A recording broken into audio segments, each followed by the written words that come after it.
E aí, pessoal, tudo bem? Aqui Felipe Damos, do podcast Justiça do Futuro. Estamos inaugurando hoje a segunda temporada desse podcast que traz inovação, tecnologia na área jurídica, inteligência artificial, proteção de dados, tudo que envolve essa temática que é tão importante e tão atual no nosso meio jurídico. E hoje temos um episódio muito especial. Vamos receber aqui a promotora de justiça, minha grande amiga, doutora Natália Macedo. Ela que é encarregada de dados do Ministério Público, referência nacional em proteção de dados e inteligência artificial, que eu sei que ela é uma grande entusiasta e está ensinando também os colegas, né, pregando essa palavra, né, sobre a necessidade do letramento digital. Inclusive, esse vai ser o tema desse episódio, né, letramento digital e a proteção de dados, porque não é todo dia que a gente tem uma especialista tão gabaritada nessa área aqui, né? Então, Natália, muito obrigado por ter aceitado o convite. É uma honra muito grande para o nosso podcast receber você aqui. Amigo, obrigada pelo convite, né? E eu que fico muito feliz em estar inaugurando esse novo cantinho, essa nova temporada. E vamos começar Eu gosto de dizer que, usando as palavras do ministro Roberto Barroso, né? Vamos começar com esse admirável mundo novo da inteligência artificial. Sim. E vai ser um bate-papo. Estou aqui às Exatamente. ordens. Muito bem. Pois é, o ministro Barroso ele é um grande entusiasta, né, da inteligência artificial, e só que ele sempre diz, né, nas suas colocações que tem que ser feito com responsabilidade, de forma segura e consciente. Como é que você está vendo esse movimento na aplicação da IA, tanto no judiciário como no MP e na área jurídica em geral? Amigo, eu acho. Vou começar quebrando protocolo, meu Não, amigo. fique tranquila. Então, sobre inteligência artificial, é uma ferramenta. Eu acho que a gente tem que conhecer, é uma ferramenta nova, né? Apesar da gente já ter aquela inteligência artificial lá desde a Inglaterra, Uhum. no jogo de Sim, o jogo da imitação e tudo imitação. mais, fazendo aqui uma digressãozinha. Mas a gente tem que olhar hoje a potencialidade da ferramenta e como os operadores de direitos e servidores públicos, eu gosto de empregados mesmo do povo, Claro. a gente tem que ter a responsabilidade de pegar todas as novidades que o mundo, a tecnologia nos dá, para dar um melhor resultado que a gente possa dar, o melhor resultado que a gente possa fornecer para o nosso empregador, que no caso é a sociedade. Então eu vejo a inteligência, sou muito entusiasta da inteligência, eu acho que até a inteligência, quando bem usada e usada de forma responsável, como o ministro Barroso gosta de pontuar, é uma forma de superar dificuldades como falta de orçamento, falta de pessoal e até mesmo diminuir distâncias. Então, eu sou fã da inteligência artificial, não tem como. Pois é, e falando especificamente então de letramento digital, como você acha, como esse conceito se diferencia de simplesmente saber usar de forma orgânica, né, vamos dizer assim? O nosso mundo, hoje em dia, a gente fala, né, sobre a quarta revolução. Uhum. Antigamente se falava na sociedade 4.0, hoje já se fala na sociedade 5.0. Sim. E a gente tem que ver o quê? O mundo mudou.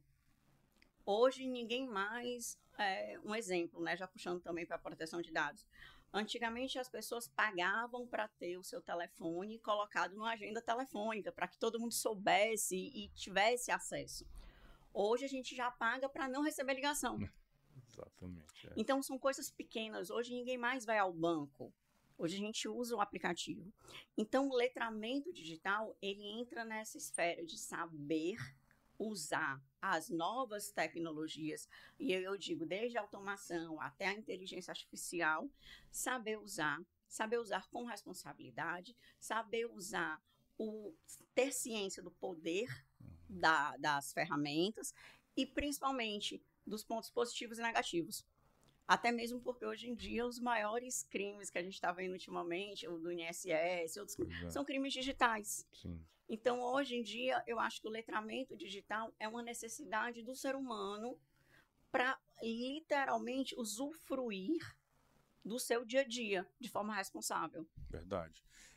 Inclusive, voltando ao Barroso com o CNJ, né, saiu a resolução, né, 615 recentemente, e ela impõe até de forma obrigatória essa capacitação, né, capacitação, curso, qualificação Claro que essa resolução é voltada para o judiciário, mas eu acho que o Ministério Público e as outras carreiras vão acabar seguindo. Como é que isso está no Ministério Público? Tem alguma regulamentação ou ainda está meio... A gente, aí eu digo, né, infelizmente, mas a gente sempre espera o judiciário regulamentar para depois o Ministério Público regulamentar. No âmbito do Ministério Público do Maranhão, eu digo que foi um ano muito feliz. Para mim, que sou entusiasta, então coloco feliz nisso. A nossa corregedora, até pouco tempo atrás, nós tínhamos uma recomendação de não uso. Perfeito. Com base ainda, não sei se você vai se lembrar. Eu lembro. Daquele pedido de providências lá atrás. Que isso ainda foi em 2023, Exato. E realmente isso retratava o sentimento da época de calma normal. Esse ano, a doutora Fátima, à frente da corregedoria, né, decidiu sim revogar, mas ela não só revogou. Ela editou uma recomendação de uso responsável da inteligência artificial, Perfeito. Dando parâmetros como a desativação do módulo de aprendizado para todo mundo, perfeito. Foi importante. Isso é fundamental. A necessidade de anonimizar dados pessoais, antes de alimentar a ferramenta com processos, a restrição de usar processos, tanto processos sigilosos como processos que eram de dados mais sensíveis, de grandes investigações. Então, a gente está caminhando para um uso hoje, dentro do Ministério Público do Maranhão, um uso responsável. Nós temos uma recomendação dizendo o quê? Centralidade da pessoa humana. Humano antes, fazendo prompt, humano durante a realização do output, né, do projeto, e o humano também na fiscalização do resultado. Perfeito. Então, eu acho que a nossa corregedoria foi muito feliz nisso. Eu concordo contigo. Realmente foi... A gente tem que fazer essas mudanças de forma gradativa. Não pode ser... Por mais que nós sejamos entusiastas, a gente sabe que toda coisa nova tem que ser... Né? E é normal do ser humano até ter essa resistência. Mas, falando em resistência, você ainda vê uma resistência ou dificuldade da comunidade jurídica, das pessoas que você tem mais proximidade, em abraçar isso, ou eles estão se abrindo um pouco mais? Eu acho que já há resistência, e eu não sei se você vai concordar com isso, pelo menos eu percebo muito isso no Ministério Público, né? A resistência muitas vezes vem do desconhecimento.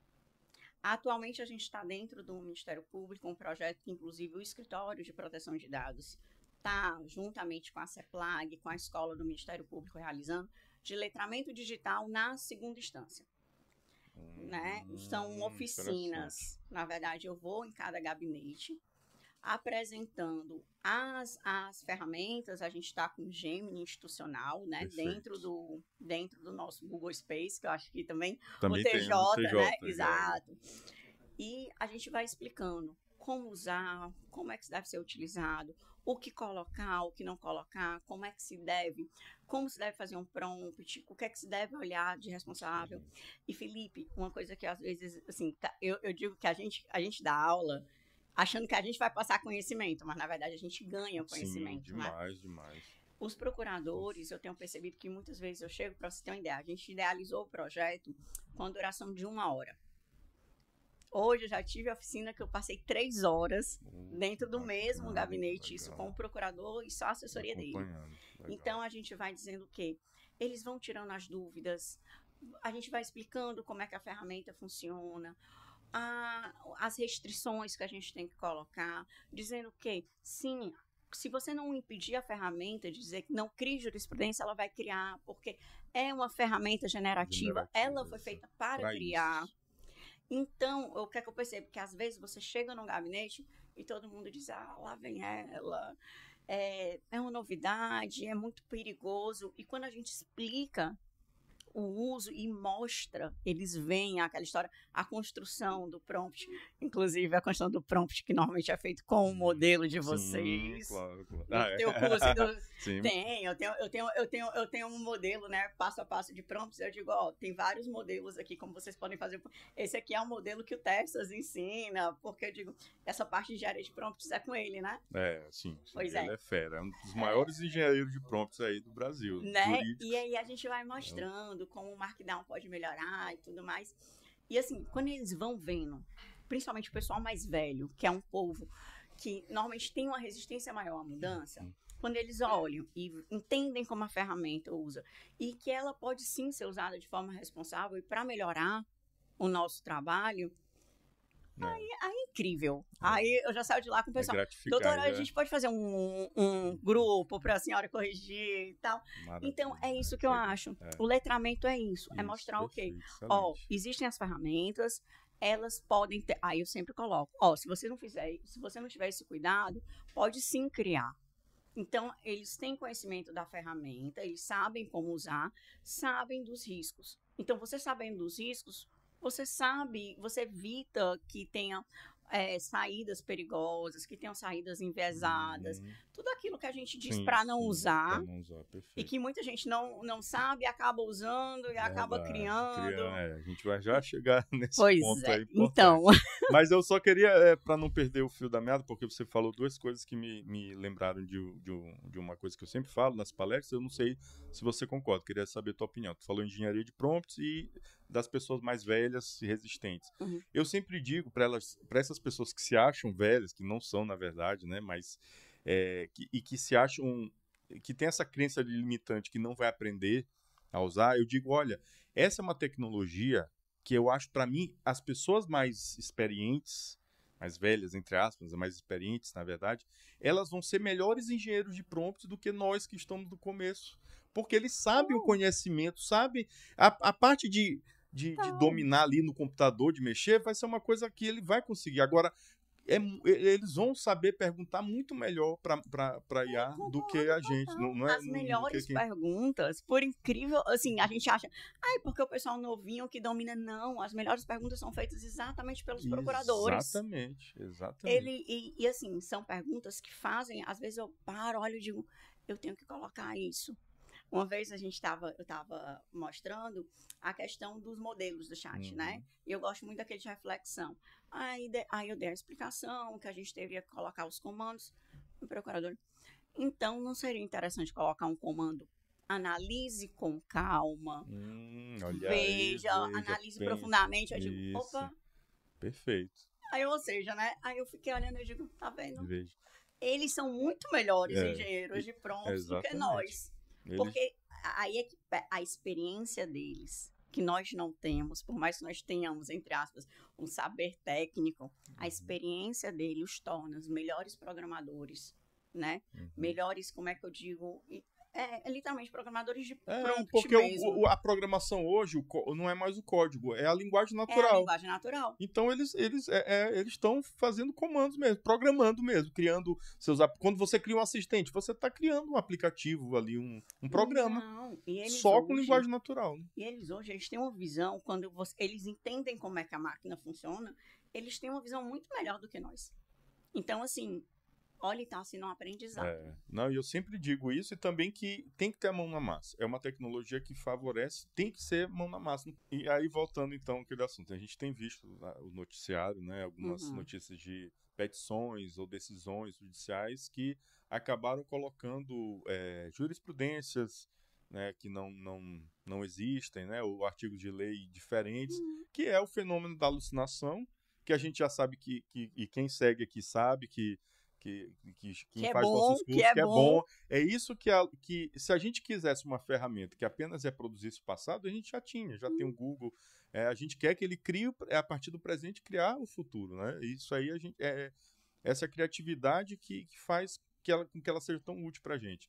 Mas ela não tem como reconstituir fielmente todos os julgados que existem, todas as leis. Então, isso é uma limitação esperada, e que, assim, sabendo disso, a gente não vai ter esses problemas. Mas eu queria saber a tua opinião sobre isso. Será que isso é mais a falta de cuidado ou falta de qualificação? É boa-fé, é má-fé? Como é que você vê esse cenário? Eu fiquei olhando aqui, pensando se eu respondo do jeito que eu quero ou não. Porque, olha só, para mim é falta de conhecimento. Nós temos que dividir dois blocos de pessoas. Primeiro, aquelas pessoas que... Inteligência artificial, e sendo bem sincero, inteligência artificial não resolve tudo.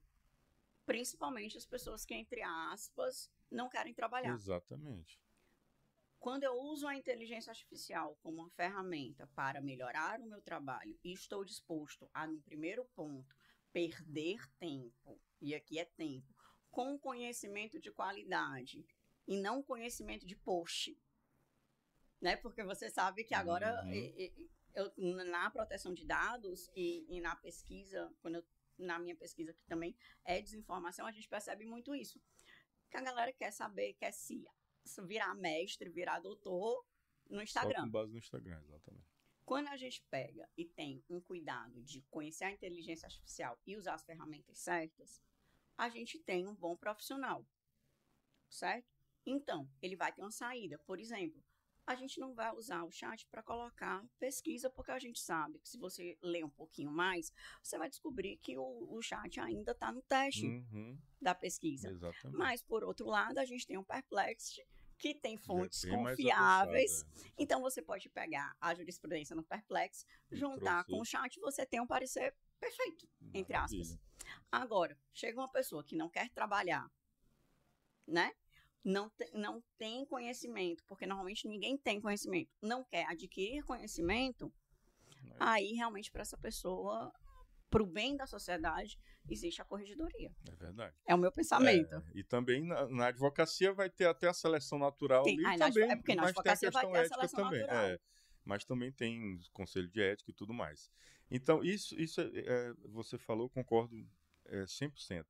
E, assim, a gente precisa intensificar esse movimento, porque, assim, eu vejo pesquisas também dizendo que teve até uma que saiu recentemente da Microsoft, que o uso da IA pode atrofiar as capacidades, aquela coisa. Eu acho que isso aí foi um pouco sensacionalista, algum interesse por trás. Eu também. Pois é. Porque a gente sabe que essas grandes empresas, agora que elas estão acordando depois que a OpenAI fez o que fez, né, que foi o ChatGPT, né? Geralmente quem traz essas disrupções são pequenas startups, né? Mas enfim. Mas alheio a isso, sendo válido ou não essa pesquisa, eu acho que uma coisa que eu acho que é certa é que ela vai potencializar os bons profissionais, quem quer estudar, e vai atrofiar quem já é um mau profissional, que antes da IA generativa já fazia de qualquer coisa, de qualquer jeito, sem revisar. Quer dizer, esses erros, a gente dá a impressão que esses erros surgiram com a IA. Né? Eu vou só te dar um exemplo. Por exemplo, eu uso muito o chat para fazer isso, né? Às vezes eu começo a trabalhar interior, né? A gente sabe como é que é. Você acorda, não tem muita coisa para fazer, então você vai trabalhar. Só que acontece, quando chega 6, 7 horas, que você tá ali na cidade, uma cidade que não tem muita opção, principalmente pra gente, principalmente pra mim, que sou mulher, que não posso, né? Tô limitada, eu continuo trabalhando. Mas, antigamente, antes de usar a inteligência artificial, às vezes eu escrevia, cara, aqui, Tico e o Teco, não estão com a mesma qualidade. Eu tenho o conhecimento que eu tenho que colocar ali, está em mim.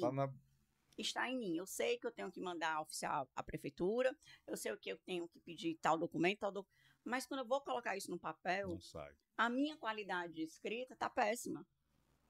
Então, normalmente, o que é que eu fazia? Eu ia olhando os meus procedimentos, colocava no papel e disse, amanhã, quando eu acordar melhor e eu estiver fazendo uma pontuação, que eu estiver no meu normal, eu escrevo. Hoje não. Hoje eu pego o chat, faço o quê? Faço um parágrafo que está ruim, porque eu não estou com a minha capacidade, eu tenho um conhecimento, mas a minha capacidade de escrever ali não está muito boa, boto no chat e está com a mesma qualidade. Imagina quanto você ganha de produtividade nisso. Exatamente. E sempre o conceito é seu, o conteúdo é seu, o domínio do conhecimento é todo seu. E as pessoas têm que entender o quê? Um profissional do direito não vai poder usar a inteligência artificial para documentos médicos. Porque eu só posso usar a inteligência artificial, é a regra número 1 que a gente coloca, né? No que eu sei. No que eu sei, exatamente. No que eu domino. Então, assim, quando eu sei usar a ferramenta, e aqui a gente vai para aquela história, eu não sei se é tu que dá, eu acho que é você que dá um exemplo. A gente tem uma Ferrari. Isso. Se a gente não souber usar tudo da Ferrari, é a mesma coisa que a gente tem um Fusca. Verdade. Como é que eu vou aproveitar? Então, aí entra, novamente, a questão do letramento, que leva o conhecimento que leva a maioria da qualidade, e é uma qualidade que, pelo próprio conhecimento, reduz riscos. Exatamente. Porque você tendo conhecimento de como a ferramenta funciona, você sabe como minorar os riscos. E isso não vale só para inteligência artificial, vale para tudo, né? Você falou no começo sobre o Workspace do Google. Eu lembro quando o tribunal contratou a ferramenta que mudou o e-mail funcional. Até hoje tem colegas e servidores no judiciário que acham que é só o e-mail, que o Gmail é só o e-mail. Né? Quando tem, antes do Gemini, agora que tá integrado, mas antes do Gemini tinha Google Meet, tinha Docs, tinha planilhas, tinha Google Chat. Você podia gerir toda a sua promotoria, todo o sua vara pelas ferramentas. Aí faltou o quê? O letramento, faltou... eles deram as ferramentas, a Ferrari estava lá estacionada e o pessoal estava usando só para ir na padaria comprar pão. Eu vou fazer a minha culpa, porque que você vai saber, eu vou até dizer. A gente tem uma pessoa que é extremamente capacitada dentro do Ministério Público, é Felipe Rotondo. Sim, exatamente, ele dava... Ou quando o Felipe, até hoje, é porque o Felipe ele tem um método dele, né? Sim, que é aquele método meio rígido. A gente sabe como é. Felipe, a gente te ama, tá? Então, coraçãozinho. Vai ter que vir aqui também. Por favor. Mas assim, quando o Felipe começou a me falar da ferramenta, eu olhei, sabe aquela história, aquele gatinho que olha assim, o que é que tu tá falando? Mas a partir do momento que você vai conhecendo, você amplia o teu horizonte. E ali tu vê que tem ferramentas. Então, por isso que é tão importante o letramento, a capacitação, que é o que o CNJ está pregando muito. Exatamente. Cara, quando o Felipe começou a me mostrar, eu disse, opa, peraí, eu não conhecia. Eu disse, vamos conhecer. Dá para fazer isso, como é que eu aprendo? E aí vai. Não, e o Felipe Rotondo, para mim, é um grande exemplo disso. Felipe é disruptivo sempre, né? Aprendi muito com ele. E, assim, a gente começou isso aqui, esses cursos, ele também dava. Eu até sinto falta mais dele nos cursos. Vamos puxar ele para voltar aí, mas ele... Volta, Felipe. Mas ele já era, assim, ele sempre foi... Ele sempre fez uma coisa do letramento digital que eu admirava muito, que era capacitar tanto a equipe dele, ele parava... Porque isso é gestão, né? Se ele quer que funcione, ele tem que ensinar as ferramentas. Então, ele capacitava toda a equipe dele e também das instituições por volta, tipo a delegacia. Então, vocês lidam diretamente com o trabalho da delegacia. Então, o MP podia fazer assim, não, eu não estou nem aí para a delegacia, cada um faz o seu. Ele digitalizou a delegacia inteira. Ele fazia curso. Onde ele foi, lá em Buriticupu, Arame, ele sempre ensinava, fazia todo esse letramento para a qualidade vir, e aí tudo flui. Né? E para o judiciário também vai melhor. Assim, te interrompendo, mas é mesmo nessa linha. Eu estava estudando agora um assunto que eu achei maravilhoso, que é direito administrativo e informacional. Mostrando o quê? Que na nossa realidade, porque a gente tem que parar de judiciário, tá aqui, MP aqui. A gente está todo mundo na mesma sociedade, uma sociedade que está... O conhecimento está dobrando muito rápido, conhecimento da humanidade, que novos meios e novas tecnologias, novos problemas e novas soluções surgem o tempo inteiro, então a gente tem que estar aqui dizendo que não basta uma pessoa saber. A gente tem que capacitar todo mundo, porque aí a instituição sabendo cresce mais rápido. Exatamente, concordo. Né? Então, é isso mesmo. A gente tem que pensar como um sistema de justiça, e a própria Constituição diz isso, ninguém é melhor do que ninguém, cada um tem que fazer seu papel e pronto. Exatamente são aquela peças história. do quebra-cabeça. E quando se entra em cooperação, tudo flui. Pois é. Mas não é fácil, né? Mas enfim, vamos continuar na nossa missão, né? Mas eu acho que a beleza é isso. É você pegar e assim, não é todo mundo ser igual. Eu tenho minhas diferenças, você tem a sua. Claro, então, exatamente. Como é que a gente vai trabalhar dentro disso? Nesse ponto, a gente faz um fluxograma, você com suas diferenças, eu com as minhas. Mas os nossos pontos comuns estão ali em prol do final, que é o jurisdicionado. Perfeito. Vamos voltar agora, então, porque o nosso outro tema é a proteção de dados. Como você vê a evolução, né, na consciência sobre o tema na área jurídica, entre os advogados, juízes, promotores, sobre LGPD, proteção de dados? Pois proteção de dados. Eu acho que assim, é uma coisa explicável porque hoje os grandes meios, né, de comunicação não são mais a imprensa oficial, mas as redes sociais. As pessoas têm que entender que a máxima, se você está tendo um produto de graça e as pessoas que inventaram aquele produto são as pessoas mais ricas do planeta, eles têm que ganhar dinheiro de alguma forma. A gente sabe que para um chat chegar um chat, um streaming dar dicas, né, sugerir coisas tão específicas, você ficar mais tempo nas redes sociais, existe um quê? Seus dados pessoais são utilizados. Então, sabendo como funciona a questão do impulsionamento, você vai perceber o quê? Que aquele clique seu, aquela curtida sua, ali... Às vezes até uma fala, uma conversa com uma pessoa no micro... Uma conversa, ali envolvem dados pessoais que podem ser utilizados e normalmente são utilizados para fazer o seu perfilhamento. Agora, o importante é você saber. Quando você sabe... Tem que ser informado. Isso.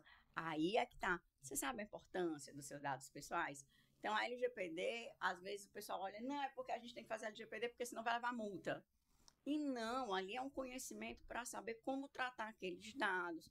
Nós vivemos numa economia de dados. É muito então, importante. assim, eu acho que a inteligência artificial e a LGPD, elas têm que andar lado a lado. E aí eu digo LGPD, que a gente fala da Lei Geral de Proteção de Dados, mas o direito mesmo à proteção de dados, e elas têm que ser desenvolvidas sempre em conjuntos. E também é uma oportunidade, né? Quando eu falo do letramento digital, que eu vou nos gabinetes, eu começo a dizer, eu digo, gente, ó, isso aqui consegue porque as pessoas têm muitos dados. Entre os dados estão os dados pessoais. A gente precisa mesmo colocar esses dados. Se não precisar, não coloca. E assim a gente vai seguindo, sabe? Até mesmo numa petição. Aí a gente vê isso muito nas decisões do STJ hoje, que eles já evitam o nome. A gente precisa expor essa pessoa desse jeito. Verdade. Né? Eu fugi agora do assunto, mas assim, porque é necessário explicar isso. Que a maioria das decisões hoje, quando a gente está fazendo um artigo, quando está dando uma notícia, eu preciso dar um nome. Porque antigamente, o que teu nome saiu no jornal, que poderia te prejudicar, num outro dia, como o professor Gonet, né, o nosso procurador-geral da República, ele fala, no outro dia estava, entre aspas, enrolando peixe. Hoje em dia, a gente tem uma memória coletiva. Então, uma vez postado, uma vez na rede, acabou. Já era.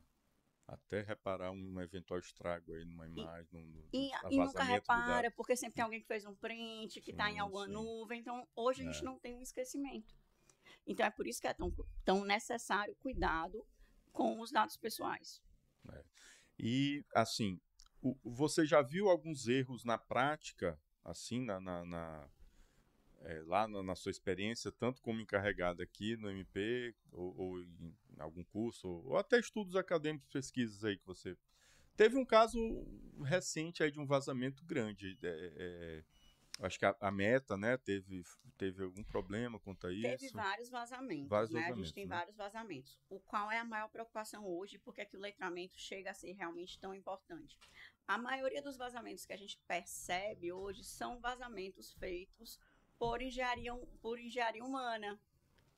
Engenharia social, na verdade, né? Engenharia social, por falha humana. Então, são pessoas que não trocam as senhas. São, né? Aquela história assim, 1, 2, 3, 4. Então, nesse momento em que eu estou nos gabinetes explicando como é que se usa o chat, a gente também bate o quê? Por que a mudança de senha é tão importante? Por que os sistemas a gente tem que ficar alterando as senhas? O segundo fator de autentificação, o povo odeia, mas... O povo odeia. Agora que a gente pode falar, né, que você vai identificar de quem eu estou falando, que é um amigo seu, que resolveu mexer no PJE e o PJE cai de tempos em tempos, que antigamente ficava logado. E a gente diz o quê?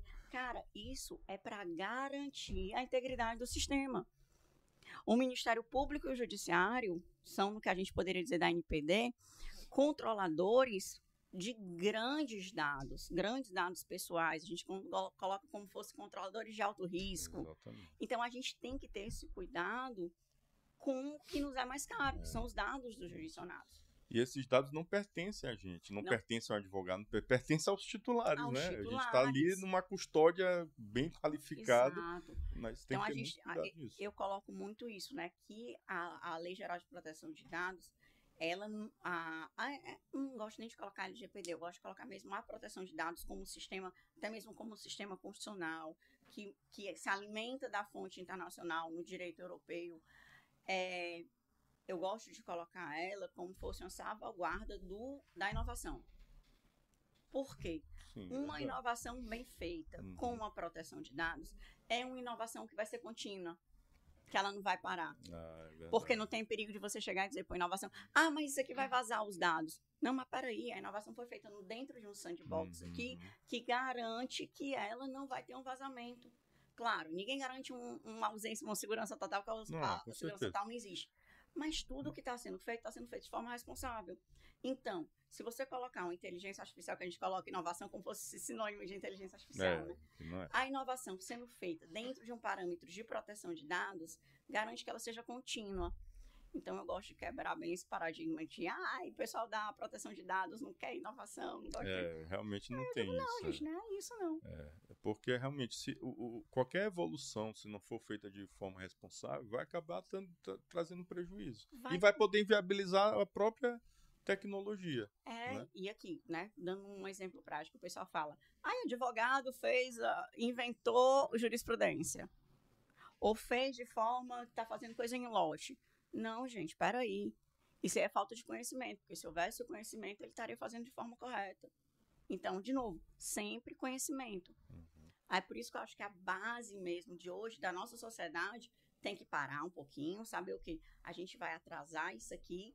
Como você diz, né, que Felipe, a gente para aperfeiçoar o ser humano e utilizar bem as ferramentas e garantir, sim, um aumento de produtividade no final.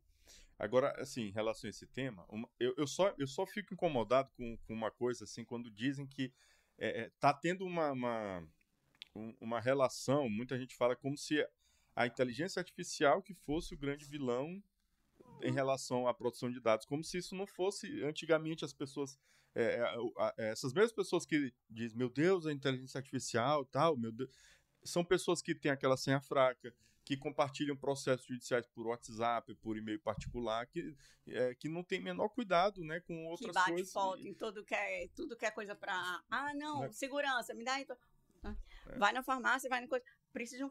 Por que Perdão, né? Porque diabos, mas que uma loja vai querer saber meu CPF. É verdade. Meu endereço todo. Gente, fazer um reconhecimento facial, não sei o quê. Não, pra quê? E eu acho legal, sabe o quê? Quando você tá fazendo hoje letramento digital, às vezes todo mundo, quando passa no corredor, diz, doutora, hoje eu ouvi isso de uma pessoa que faz a limpeza do meu gabinete, né? Ela disse, doutora, fui numa farmácia, a farmácia pediu o meu CPF, pediu meu endereço. Eu disse, pra que você quer isso? Eu não tô pagando aqui com dinheiro, pra que você quer isso? E é isso que importa, porque para onde é que essa farmácia vai usar? Verdade. Tem um grande autor, que é o Kai-Fu Lee, né, que é chinês, referência em inteligência artificial, e ele fala a importância dos dados, né, e ele faz uma previsão de que a China vai acabar ultrapassando esse poderio dos Estados Unidos, esse domínio, por causa dos dados, porque a China é abundante em dados, né? Como é que você vê essa relação? E lá eles não têm, pelo que eu sei, mas aí por isso que eu queria saber de você, que é especialista, que estuda sobre o tema. Lá, pelo visto, assim, a produção de dados é bem mais fraca. Eles meio que tipo, não, eu vou abrir mão dos meus dados aqui para poder ter algum resultado, algum benefício em relação a isso. E ele vê como a abundância de dados atual foi o que permitiu esse avanço da inteligência artificial. Além do deep learning, da capacidade de computação aumentada aí pelas placas lá da NVIDIA e tudo mais, mas que nesse tripé aí, dessa base tecnológica, os dados são preponderantes. Porque mesmo um sistema que não seja tão bom, mas se tiver muitos dados, ele vai se sair melhor do que um sistema melhor sem dados. Não sei se eu fui claro. Sei. Aí eu vou dar uma viajada, tá? Tá, vamos. O momento é esse. Tem um livro que é o Tecnofeudalismo. E ele coloca uma coisa. Nos Estados Unidos, nós temos diversas Big Techs. E essas diversas Big Techs, cada uma querendo mais lucro. E cada Big Tech tem seu segmento. Na China, todas essas Big Techs estão sob domínio do governo chinês. Então, a questão dos scores, sim. Há uma supervigilância, sim. Mas eu me pergunto se a resposta que essa supervigilância, e aí eu digo, para a população está dando, vale a pena ou não? Porque eu acho que a proteção de dados ela tem sempre que fazer uma ponderação. A China está evoluindo muito porque o banco de dados dela é um banco de dados geral. A Meta tem um banco de dados, o X tem um banco de dados. Entendi. Tudo é comunicado lá, vamos dizer, Lá uma tudo é coisa. comunicado pela mesmo banco de dados que você usa na sua rede social, é o mesmo que você vai aplicar para fazer uma transação bancária, que é o mesmo que você vai aplicar no serviço de mensagens. Mas, ao mesmo tempo, ele te dá uma segurança muito maior dos seus dados. Por exemplo, os dados pessoais da comunidade europeia dificilmente são compartilhados com o governo americano. Por quê? O governo americano ele quebra todos os dados que ele coloca o quê? Da União Europeia, que ele diz o quê? A questão de segurança nacional. Entendi. Então a gente tem que ponderar, sabe? Eu sou da linha que eu não gosto muito de dizer da China, dos Estados Unidos. Não. Porque eu gosto muito de ponderar a questão dos dados. Se eu estou utilizando os meus dados, eu estou dando os meus dados consciente dos riscos e dos benefícios, ok. O meu problema é o que a Meta faz de captar, como estava fazendo, e a NPD cancelou, de captar os dados para treinar a inteligência artificial dela. E o Llama, a própria política de privacidade do Llama, diz o quê? Nós utilizamos todos os dados que os usuários colocam. Ponto final. Ponto final. É melhor usar ele ou usar o cloud? Que é uma política de privacidade e diz o quê? Eu não utilizo os dados que as pessoas colocam para fazer aprendizado de máquina. Mas aí é que eu digo, as pessoas que são os donos dos dados têm que ter o direito de optar. De escolher, exatamente. O jogo tem que ser limpo, né, na verdade. O jogo tem que ser limpo. É isso. Eu sempre eu abordo isso nos nossos cursos, quando a gente vai falar do DeepSeek, algumas ferramentas, o Llama também, para não ficar só não é, o chinês. O jogo é esse, você tem que saber. Agora, cabe às empresas informarem, né? E eu sei que as empresas chinesas, como o Qwen, que é da Alibaba, o DeepSeek, eles informam isso, eles né? Informam, de forma bem transparente. Você quer ou não? Eu digo, olha, gente, se querem usar isso no direito, você pode até usar. Eu não digo para não usar nunca, mas para não botar. Você pode pedir uma argumentação jurídica, um desenvolvimento de um parágrafo, fazer uma pesquisa com aquele tipo de research. Depende do público, né? O público que já está mais avançado vai saber. Um iniciante eu não vou falar isso, né? É melhor nem boto lá, esquece. Mas assim, um público mais avançado, porque a gente às vezes também é procurado, né? Felipe, o que tu acha do DeepSeek? Aí eu falo, olha, tu quer dar teus dados? Saiba, então nunca bote processo judicial lá, nunca bote dados de cliente, o advogado que recebe a documentação dos clientes ali, não bote. Se você quiser usar, se você acha que ele é útil, que ele escreve bem, que ele te dá pesquisas boas, faz isso para isso e pesquisa de forma, como é que eu vou dizer assim, abstrata, né? Fale sobre princípio tal, desenvolva um capítulo aqui sobre dano moral e tal, só isso. Ou a pesquisa do Deep Research, que ele vai pesquisar sites e te dá. Pronto. Agora, jogar dados lá, jogar processos, jamais isso aí, né? E isso violaria, inclusive, a resolução 615 do CNJ, né? Que ela proíbe. Ela diz assim que o ideal é que os tribunais façam suas soluções, né? Que a gente sabe que é mais difícil, é mais custoso, embora tenha muitas iniciativas aí que a gente está vendo. Ou você contrata de forma institucional, ou aí a última, né, possibilidade é usar ferramentas privadas, mas desde que sejam as ferramentas que garantam a proteção de dados. Que você exatamente. Depois, então aí uma isso avaliação de risco algoritmo, que eu adorei esse termo, que eu queria saber como é que se faz isso na prática. Então vai ser difícil, né? Mas assim, a gente tem que confiar, né, que vai dar certo, né?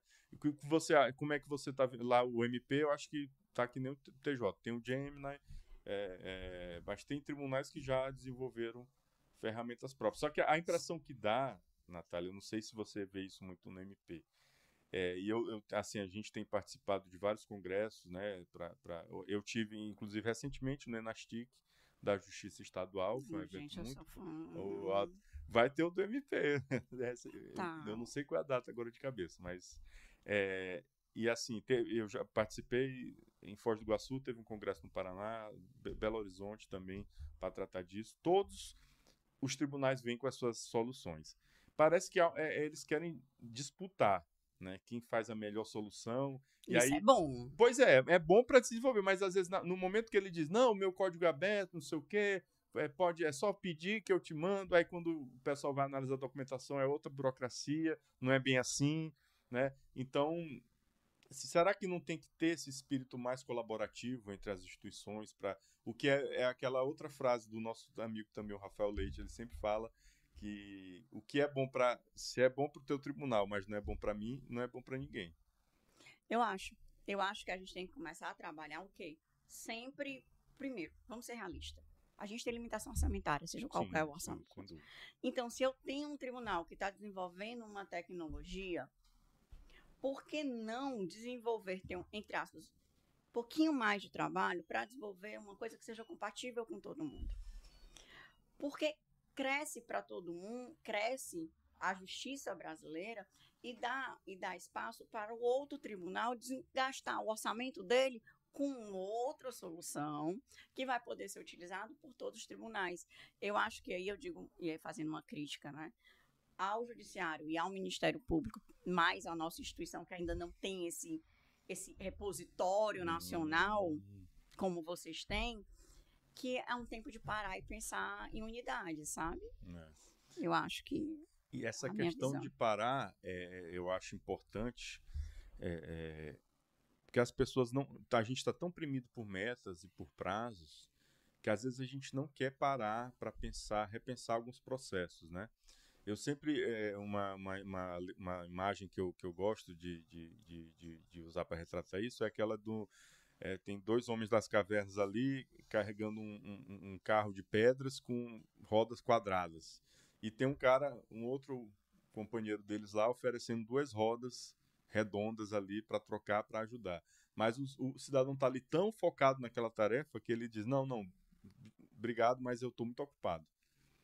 E às vezes se você parar para trocar esse pneu, para melhorar ali, você vai parar, você vai demorar, ter um tempo ali para se estruturar, mas depois você vai fazer aquilo muito mais rápido, né? Então, o que você acha? Você concorda com isso? Isso desde o nosso gabinete, parar no nosso gabinete lá com nossa equipe, até as instituições da cúpula fazer isso, né? Repensar processos. Cara, eu vou te responder com uma frase que tu vai identificar quem usa essa frase bem. Não há nada mais inútil, né? Aliás, não há nada mais que você perde mais tempo do que fazer uma coisa inútil bem feita. Exatamente. Tu sabe quem usa, né? Sim. A ironia é ele, tá? Não, o autor da frase é Peter Drucker, mas tem você usa amigos sempre. nossos que... Faz sentido. Eu acho que as pessoas estão tão viciadas, o termo é esse, viciado em prazos, em metas, em coisas, que esquece que diz, vamos parar e vamos ter um atraso aqui, vão analisar soluções e soluções construídas conjuntamente. E aí eu acho que é o grande segredo, e usando de novo o direito administrativo informacional. O quê? Eu preciso de fluxogramas que sejam bons para todo mundo. Às vezes, a melhor solução é a A, mas a B, que não é tão boa, é a que todo mundo consegue rodar. Eu vou rodar A, que é boa para mim, é ruim para toda a minha equipe, que vai ficar chateado, ou vou rodar a B. Então, eu rodo a B e perco um tempo aqui, mas aí lá no final eu vou estar ganhando em produtividade, normalmente. Então, a gente precisa repensar um fluxograma. A gente usa muito governança, né? Vamos fazer uma governança. Aí a pessoa pega e faz um ato, coloca ali, manda para todo mundo no e-mail e esquece. E cadê a governança? E cadê o fluxograma? Vamos fazer planejamento. Aí um faz um planejamento. Cadê? Porque dá trabalho. A mudança exige trabalho. E às vezes eu acho que a gente está tão querendo entregar número que não está querendo ter trabalho de verdade, pelo menos que seja inicial, que complica. Aí entra de novo conhecimento. E falando em trabalho, a Natália promotora ali na atividade fim, como é que isso tem sido feito? O que você tem aplicado ali, tanto de tecnologia como outras ferramentas de gestão, ideias ali. Eu sei que você hoje trabalha numa vara que é numa comarca de única, então você todas as atribuições, né, fazendo a pública, aquela fiscalização de saúde e tudo mais, tem a parte criminal. Então, isso eu imagino que seja muito desafiador, né? Como você tá lidando? Conte mais um pouco do seu dia a dia até e relacionando aí com a tecnologia e inovação. Né? Eu não sei como é que o pessoal trabalhava sem... Eu não sei como é que o povo trabalha sem inteligência artificial. Gente, não tem mais como, o que é que eu vou dar um exemplo, né? Eu peguei uma comarca que o juiz, ele tá literalmente rodando a comarca. Então, a gente tinha muito processo antigo que estava parado, por razões que só Deus conhece. Então, o que é que a gente fez? Sentou eu, o juiz e o defensor, e a gente sempre tenta colocar alegações finais em banca. Fantástico. Para rodar o processo todo naquele momento, né? Cara, se eu for ler todos os processos com o escritório aqui, tendo que estudar, tendo que desenvolver o projeto, não dá. Então, o que é que eu já fiz os prompts, perdi tempo fazendo prompts, perfeito. Mas eu começo a audiência já com a minha minuta de alegações finais pré-pronta. Por quê? Antes de ler o processo, a inteligência artificial lê para mim e me dá um resumo. Exatamente. Então, em vez de ter o processo, eu já vou só fazer o resumo. Isso me economiza um tempo. Demais. E você fica com mais tempo para prestar atenção na audiência, que é o que prestar importa. Atenção na audiência, eu fico com mais tempo de chegar e dizer aqui, aqui dá para fazer aquela teoria nova. Vamos colocar, pego o Perplex, abre, procura o precedente, mete no chat para fazer um resumo e já coloca. Então, eu sou suspeito. Olha, esse exemplo que você deu, eu acho muito emblemático. Eu também é um exemplo que eu sempre costumo dar, né, das audiências, né, de como a gente trazendo para a frase que a gente acabou de falar aqui. Não você ficar anotando antigamente, como, né, pegar um papel para anotar o que está acontecendo, não sei o que, tem que ficar. Você não precisa mais fazer isso.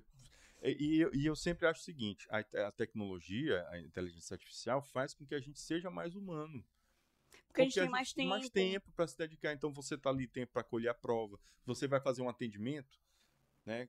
Você vai prestar atenção no que aquela pessoa está dizendo e não ficar, meu Deus, tem que anotar, não sei o que. Não, já tem a gravação, já tem o nosso Cloud ali, que eu sei que já comprou, né? Que eu estou fazendo. Muita gente já gastou dinheiro. Dica, se você tem problemas. Dicas de utilidade pública. Se você tem problemas financeiros, não siga Felipe Damos. Não, siga sim lá no Instagram, @Felipe Damos. Dicas de ferramentas, tá? Inspeção da delegacia, claro, né? Delegado, tem autorização, porque é captação de dados. Aí entra a encarregada falando, tem autorização? Tem. A gente vai já batendo ponto por ponto, ele faz, acabou ali a inspeção, o resuminho, ele já lê no meu celular. Leu no meu celular, ok, coloca aqui só para assinar, assinou, acabou. Acabou, resolvido, olha aí. Maravilha. Imagina isso na audiência pública, que eu ainda não testei, mas tô doida pra testar. Isso vai ser fantástico. Tu vai perder uma pessoa. Não, essa brincadeira aí dos gastos, muita gente. Isso é um tema recorrente. Pessoal, poxa, Felipe, mas eu vou ter que assinar mais essa, comprar mais. Gente, o que é mais válido? É tempo. Hoje o tempo é mais caro você gastar seu tempo, dar seu tempo, dar seus dados. Dá muito mais dados, menino. E aula? Pois é. Né? Então, assim, claro, eu sei que a gente tem, sei lá, o assessor, pessoas, cada um tem sua limitação orçamentária, a gente também ganha um pouco mais, mas é limitado, né? Nós não somos, né, funcionários públicos, então, assim, você não vai sair assinando tudo. Fora que, quanto é o teu tempo? Exatamente. Porque, assim, aí eu insto as pessoas a refletirem sobre os seus próprios gastos com outras coisas.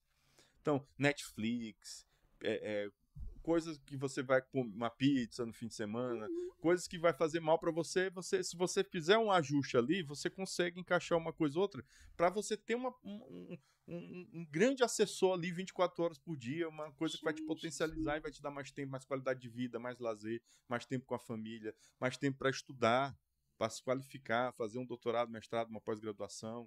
Então, para mim, isso é mais importante do que... É porque a gente pensa muito igual, não Pois dá pra fazer é. podcast.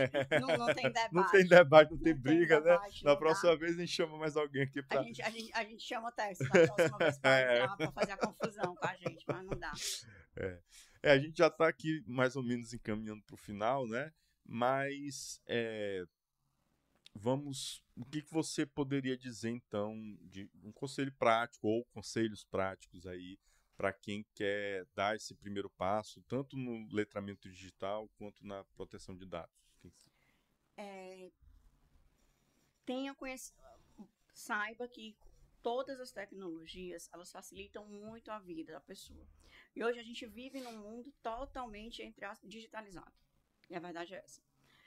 Para a gente ter segurança, e aí eu digo segurança no bancária, segurança no dia a dia mesmo, em como lidar com os sites, quando você sabe que é um site verdadeiro, quando não é, a questão dos cookies que ninguém usa. Tem muita forma de conhecimento bom e ainda gratuito. Esse é um exemplo que aqui a gente levanta. Tem vários podcasts que são bons. Aí você procura o podcast, faz como você vai ler um livro. Você escolhe o livro, você vai lá pesquisar o autor. Pesquisa a pessoa que está no podcast. É bom? Vai lá e procura. Exatamente. Aquele podcast do Judex, né? Sim. Gente, eu adoro ouvir o Piccoli falando. E assim, são pessoas que são boas, que têm conteúdo e tá de graça. Tem muitos artigos hoje na rede, agora sabe escolher. Exatamente. Faz uma pesquisazinha. Fazendo o link do começo que você falou, que às vezes a pessoa quer ser doutora só com o Instagram, mas assim, o Instagram, YouTube, podcasts, ferramentas, são um novo espaço. Assim como tem livros também que são ruins, não são bons, você vai ter que fazer essa sua curadoria. Né? E vai ter muita coisa boa à disposição. Questione, pergunte. Questione, pesquise, eu acho assim, que é veja a conhecimento. referência. É conhecimento, é buscar conhecimento mesmo. E é isso, eu acho que é buscar. O problema para mim todo é conhecimento. Agora procure, né, o autor, você não vai querer como vamos fazer audiência escrito por um médico, pô. Aí é loucura, né? Os famosos... enfim. Ó, e a gente... Já estão te cortando, já estão te cortando. Porque temos aqui a nossa caneca especial, né, nossa canequinha aqui, ó, do Justiça do Futuro, né, que foi feita, né, pelo Ateliê Amorim, certo? Inclusive, dou a dica aqui para seguir no Instagram, Ateliê Amorim, que é papelaria criativa, brindes, tudo para festas. E a minha irmã Maiara Amorim fez essas tá linda, viu? Essas canecas com todo carinho, com, né, uma técnica aqui que fica em alto relevo. Então fica essa dica. E eu sempre, né, presentei nossos convidados aqui com essa caneca. Então está aqui amigo, uma pequena lembrancinha. E assim, a gente está acabando, eu já estou vendo que a gente já estourou o tempo, né? Muito obrigada pelo convite. Assim, tô às ordens, é sempre uma boa oportunidade e parabéns também pelo trabalho que você está desenvolvendo na frente do TJ. Nessa questão mesmo de educar as pessoas a usar a inteligência artificial de forma responsável, educar o público em geral através do podcast, do Instagram também. Sou fã. Do nosso curso online também. Do curso online, né? Do curso online. Lá no link na bio lá do meu Instagram, tem o site lá, nossa landing page do nosso curso, que tem todo o detalhamento aí do que você pode ver, falando em letramento digital, né? A gente tenta façam perguntas nos directs para eles respondem. Com certeza. Minha amiga, então muito obrigado, tá, por ter aceitado esse convite. Foi uma honra, foi muito divertido aqui, que passou tão rápido que a gente é assim mesmo, mas vamos ter outras oportunidades com certeza, né? E as nossas conversas continuam aí nas mesas de bar e também nos congressos, né? Total. Então, pessoal, essa foi, né, a nossa Natália Macedo, nesse episódio muito especial, marcando esse início dessa segunda temporada. Espero que vocês tenham gostado, tenham aprendido aqui né, sobre inovação, sobre tecnologia, esse novo mundo que a gente está desbravando. E contem sempre com a gente, né, Natália, né, Estamos nessa agora, missão. E é isso, pessoal. Então, um abraço a todos e até os próximos episódios.